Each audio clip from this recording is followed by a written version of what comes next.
বৃহস্পতিবার দুপুরে বিএনপির চেয়ারপারসনের রাজনৈতিক কার্যালয়ে রাজবন্দী জবানবন্দি বইয়ের মনোকর্মোচন অনুষ্ঠানের আয়োজন করা হয়।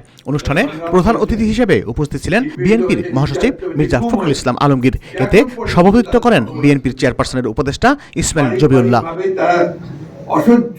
সত্য ভাষণের প্রচারণা দিয়েই মিথ্যা প্রচারণাকে জবাব দিতে হবে মন্তব্য করে মির্জা ফখরুল বলেন, যে নেত্রীর জন্য গণতন্ত্রের জন্য নেতাকর্মীরা গুম হয়েছেন, নিহত হয়েছেন, সেই নেত্রী রাষ্ট্রীয় মর্যাদা নিয়ে চিকিৎসার জন্য বিলেতে গিয়েছেন।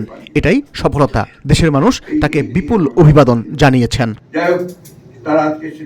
অন্তর্বর্তী সরকারকে ইঙ্গিত করে মির্জা ফখরুল ইসলাম আলমগীর বলেছেন, ক্ষমতায় থাকার জন্য অসুস্থ প্রতিযোগিতা শুরু হয়ে গেছে। জামাতকে ইঙ্গিত করে তিনি বলেন, কিছু মানুষ দেশকে বিভাজনের দিকে নিয়ে যেতে উঠে পড়ে লেগেছে। কেউ কেউ ডেসপারেট হয়ে গেছে। বিভাজনের চেষ্টায় আপনারা বিভ্রান্ত হবেন না, আপনারা ঐক্যবদ্ধ থাকুন।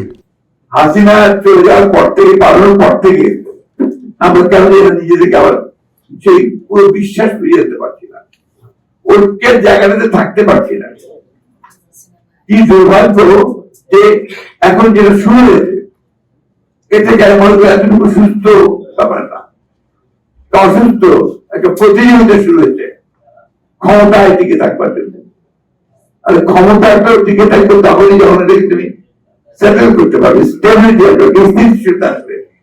তো তার জন্য আমরা যে কথা বলা হচ্ছে সংস্কার তো আমরাই শুরু করেছি ভাই, আমরাই প্রথম সংস্কার কথা বলেছি। এবং জিয়া রহমান সাহেব প্রথম সংস্কার করেছেন, এক দলীয় শাসক ব্যবস্থা থেকে বহুদলীয় গণতন্ত্রে নিয়ে এসেছেন।